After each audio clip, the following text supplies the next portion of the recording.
Shalom, everybody, and welcome to the Yishai Fleisher Show. This week, broadcasting from Washington, D.C. That's right, I'm in Washington. I'm at an Airbnb right now, like a room somewhere in the kind of heart of Washington, D.C. And I flew here earlier this week in order to influence the influencers, right? When you're Washington, D.C., you're the capital of the most powerful nation on the earth. In regular historical terms, it's today's superpower. It's also where I have a lot of background in, and where many of you listeners are from. And I learned throughout my travels that the United States' impact is not just here, but rather it is global. I know that you probably knew that, but like when you see it actually in action, like I did in Australia, I learned a big lesson about how important it is to be involved in the way this nation thinks, because it has a global reach and global influence. In any case, I've been going up to the Hill and lobbying, which means I've been meeting with congressmen. I've also met with some folks at think tanks and got a chance to present at the Heritage Foundation, which is a very prestigious think tank. Very close to the Senate here physically speaking, close to the Senate in Washington, D.C. I got to meet with some important staffers and even some members of the administration. And so really having a fabulously productive time here, but at the same time, quite tiring. But with all that, we still have to talk about Torah, and I think there's some things here that in Washington that are tied into the Torah portion. And the Torah portion is Truma. And it's really all about yet another shift that we talk about, the shifts in the Torah's narrative, in the Torah's story. So last week we had a big shift into the nitty-gritty law of torts, of personal injuries, and then the broader laws of proper eating to stay kosher, and then national laws of coming up to Jerusalem to the temple and not giving away your land to the enemies. This week's Torah portion goes to a new place that we haven't dealt with before. It's the introduction of the Tabernacle as a concept through the blueprint of how to build a tabernacle. And there's a lot to be learned from how to build a tabernacle. There's a lot of lessons in life from that we learn from building a tabernacle. And a tabernacle is an imposing structure, and it's a capital structure. And I've been thinking about structures as I look at the United States Capitol and the Supreme Court and the Senate and House buildings. And you think about really creating a place that gives honor to the law and the decisions and to mankind. In this case, in the case of the tabernacle, the Torah tells us right off the bat that this is for God. This is really to honor God, and we learn in the second verse that the children of Israel are supposed to bring to me, they should bring to me offerings, voluntary gifts that they want to see this tabernacle being built to me. So they should bring me voluntary gifts, but they have to bring it to me. And many of the commentators basically say that this is the very simple and basic idea that the tabernacle is meant to be a service of God. It's supposed to be a thing that honors God, and that yes, it's very physical, and yes, mankind often yearns for a way to serve God that we can understand in this lower domain, but it's not to be self-serving. And this is what I've talked about on the show so often as one of the greatest challenges of idolatry is self-serving. And really, what's so ironic is that our bodies are really created to be self-serving in many ways. Just the idea of surviving is oftentimes very self-serving. So God lays it out that the first thing I want you to know is that this tabernacle is not meant to be just a way for you to figure out how to worship that gives you satisfaction. It's really meant for me. I'll give you a little example that happened to me in Washington here. I looked down at my shoes and I thought to myself, my shoes do not give honor to my feet, maybe, right? The shoes I needed, in simple terms, I needed a new pair of shoes for the meetings that I was having, because the shoes that I wore, I have some issues with my arch. I've mentioned this before, on my right foot, and so I have this plantar fasciitis thing, whatever it is. I suffer from some issues in my right arch, and finding a pair of shoes that's nice and comfortable is not easy. Not easy at all. And so, anyway, I popped into a store and I deliberated whether I should purchase a pair of shoes in order to look a little bit nicer. And at first, I didn't want to do it, but then I remembered that I'm not putting on nice shoes to honor myself. I'm not trying to bring myself into this world. I'm trying to bring Hashem into this world. He has given birth to us. Now it's time to give birth to him in this world, bring him into this lower domain. And so the proper shoes were important, not for me personally, but really to bring grandeur to God's grand name in this world. And so his representatives, or people who try to be his representatives, have to look nice. So that's like a little example where, like, I may have looked a little bit nicer, but the point was it was really in my mind like holy truma. The next thing I want to talk about for a second is that we learn about a lot of the vessels or the furnishings of the tabernacle, and one of the interesting things is that some of the vestments, not of vessels, the furnishings, some of them, not all of them, have a kind of crown, a kind of lattice crown that's not too tall, just a few inches high, that goes around these particular objects. And there are really three of them. There's the table. That's the table that holds the showbread. It has a crown around it. So too does the golden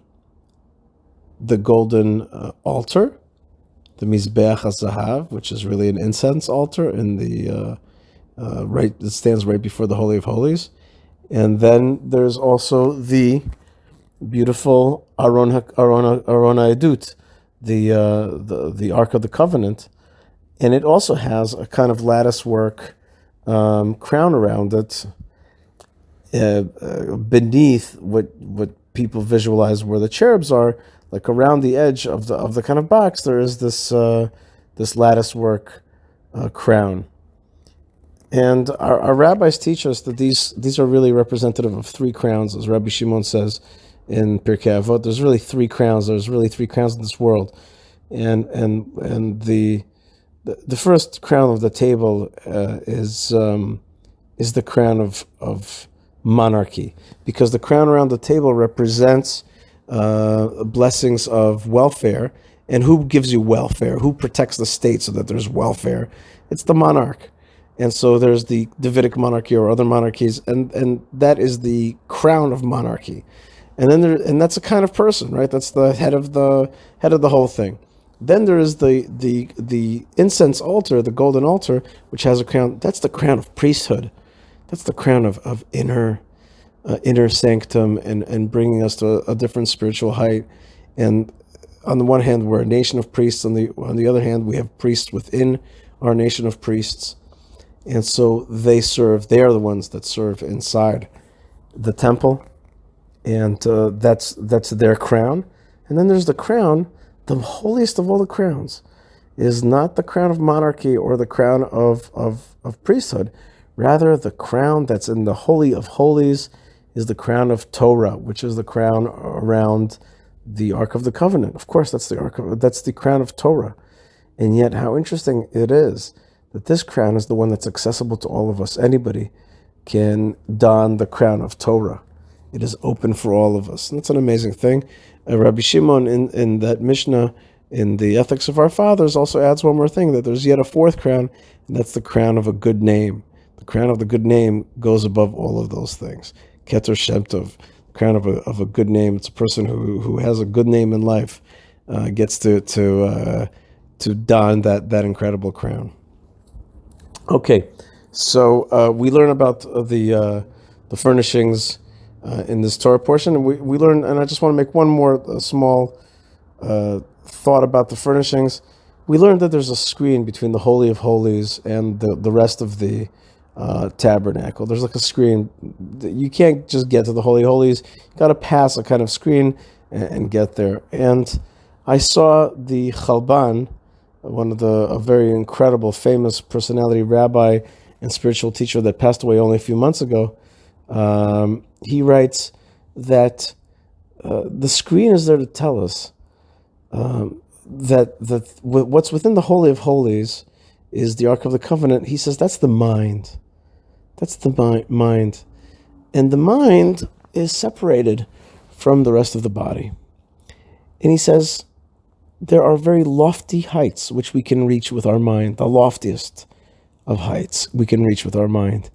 He says, but the work of getting those lofty ideas down back to the heart is not a simple proposition. It's very hard to make, to get those understandings, those deep understandings to come and trickle down into the heart so that we could be really moved to change. He says it's not easy to change. It's easy to come to the consciousness of change, but to trickle that consciousness of change down to the heart and to really be a better person, even though you came to the conclusion that you should judge people wisely, they should not defile your mouth with cursing, etc. Whatever decision you came to, the places that you shouldn't look, time that you shouldn't waste. The mind is very good at analyzing and coming to conclusions. It's the moving of the big ideas from the brain into the heart. There's a screen there, and it's semi-permeable. It's not that easy to get things to change, and that's something that we all have to work on, to really, those great ideas, those great understandings, to move them down to the heart. Yes, folks. So I'm here in beautiful Washington, D.C. It is a nice town. It is a good town, and it definitely is a town with a certain kind of purpose. It knows itself, which I respect. It has its own culture. When you're here, you're certainly, there's certainly something impressive. And as I was saying to you, but throughout, I've been just listening to podcasts as I'm walking through the city. I'm trying to do a lot of walking just to get my exercise, my steps in. There's a reminder of the grandeur that is the. I'm happy that I got to be here during Parshat Truma to concentrate on the grandeur that is the tabernacle and later the temple. And there is an interesting verse, which is kind of two verses that say, like, do as I've shown you here on the mountain. And especially about the menorah, God says, make it as I have shown it to you. And the rabbis say that Moses had a hard time conceiving of what the menorah was supposed to look like only from audio, and he needed to get an explanation, a show of it. And I can understand that. A menorah is very hard to conceptualize. But I think there could be another meaning, and that meaning is that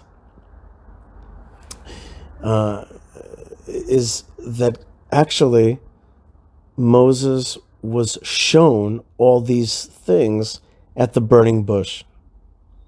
The burning bush, when God showed Moses the burning bush, he basically said, let me show you everything. Let me show you the big dream. Let me show you the future, the way it's going to look. Let me show you the tabernacle. Let me show you Jerusalem. Let me show you a perfected world. And that's why when I give you the commandment to make the vessels and the vestments, it's the way you were shown. I showed you the original blueprint from the world when we met at Sinai originally. When you saw that burning bush, you actually saw the menorah and you saw everything else. You saw the whole story. And now I'm just reminding you about the details of it. Recreate it, make it happen, move towards that great goal. And that's, of course, our great teacher Moses, who was a person who didn't lose those proper conscious moments and was able to, how should we say, retain it perfectly and really truthfully be able to pass it on to, and fully be able to pass it on to his people, the nation of Israel. He was an accurate and truthful emissary, but he was given the whole picture ahead of time. I think that's something that I feel in my heart. I want to wish to wildly digress. I want to wish the folks who are celebrating Ash Wednesday, which is a Christian holiday. Today at Congress, I saw a lot of people with the ash on their foreheads. And I have to say to you that I thought to myself, that this is, we have in Judaism, and maybe the Christian rite of that comes from it, but we have such customs as well, to put ash on the forehead of a man about to get married, to remember Jerusalem, to remember the temple. And I read on Wikipedia that Ash Wednesday is all about remembering that we all come back to the ground. But in a world that is post God and post faith, it was nice to see people that have a religious feeling. I may disagree with the tenets of their faith, and I may have some critiques. But I'm telling you honestly, there's something. It's interesting because I was recently. I saw some real idolatry. Let's just put it that way. I saw some real idolatry, and so and I'm commanded, and I am allergic to that. But in this case, just to see people celebrating, remembering that we are but dust, it gave me a joy that there is. Still people who want to believe in God and to show that publicly. I thought that was kind of cool. There were just people all over Congress with just an ash on their head, on their forehead, and I thought that was pretty cool. So just there's nobody could tell me that there was some kind of phrase to say for this holiday, but be that as it may, respect. And by the way, when I see Muslims praying, part of me is horrified because I'm thinking, what do they really believe? And then there's a part of me that says, well, at least they're praying. At least they're talking spirituality. That's a good thing in our world today. The coronavirus is out there. I flew on the airplane, on the United airplane. I usually fly El Al, but because of Zionism, I am flying United. Does that make sense to you? You would think that as a Zionist, I would fly El Al, and generally that is true. But in this case, I needed to get back and vote in time because we do have our third election that we have to vote for. And so I'm flying a different airline that flies right out of Washington, D.C. I'm flying United. And I flew with a face mask. And I even wiped down everything around me. And the coronavirus, is it just a scare? Is it very, very real? Is it much worse than we have been told? I don't know. But my wife said this is the time to take precautions, and she wanted me to stay healthy. And I even saw that Prime Minister Netanyahu, who came to Hebron, to the tomb of the fathers and mothers recently, refused to shake hands with people because it was a national security threat that he would catch any virus, and therefore he was quite reticent to actually extend his actual hand. So the coronavirus is out there, and I want to pray for everybody to have health and to overcome this corona pandemic. I hope that it's not as bad as they say, and I would love to hear your opinion on the matter. Let me know if you think it's all that they're saying it is. In any case, people have died, and we really do have to pray. And I want to urge everybody to pray a little bit, not just for your own safety, but for other people's safety, that this plague doesn't take up the world. And I saw that Rabbi Shmuel Eliyahu made a big prayer session at the Kotel for victims of countries like China who suffer from this thing. And you know what? Millions of Chinese responded to the kindness of Rabbi Shmuel Eliyahu. They were amazed that somebody cared. And that just goes to show you that it's so important that somebody, that we pray as Jews and as lovers of mankind, that we pray for them. And again, back to the idea that Hashem, it's His world, we have to honor Him. And we have to see the beauty in the creations that really reflect God. So It is definitely a pleasure to be with you here. And I'll just want to finish off by telling you that in the main, what I'm doing here in Washington is that I'm trying to teach about the rights of Jews in the heartland of Judea, Jewish rights in Judea. And I'm trying very hard to be a teacher and also to try to shape policy in that direction. Tomorrow I'm going to CPAC, and at CPAC I have two things. One is an event that I'm running called the Israel Heartland Reception, along with many great organizations where we're coming together to make a reception for the rights of Jews in Judea and Samaria. And then we have from there, I'm on a panel on Friday, way before Shabbat. The panel is about what the map of Israel should look like, or maybe the question: should anybody other than Israel and the God of Israel be in charge of the map of Israel? So I'll be on a panel at CPAC about that. And then I'll be a little bit Sunday at AIPAC, and there's a lot of discussion about AIPAC, a lot of discussion of who's showing up and who's not showing up. You know, the Jewish state is moving ahead and it's being built, and that's really what's important. Maybe you can hear it in my voice. I'm a tad tired. I thank you, Hashem, so much for giving us the chance to be tired and to get renewed and recharged.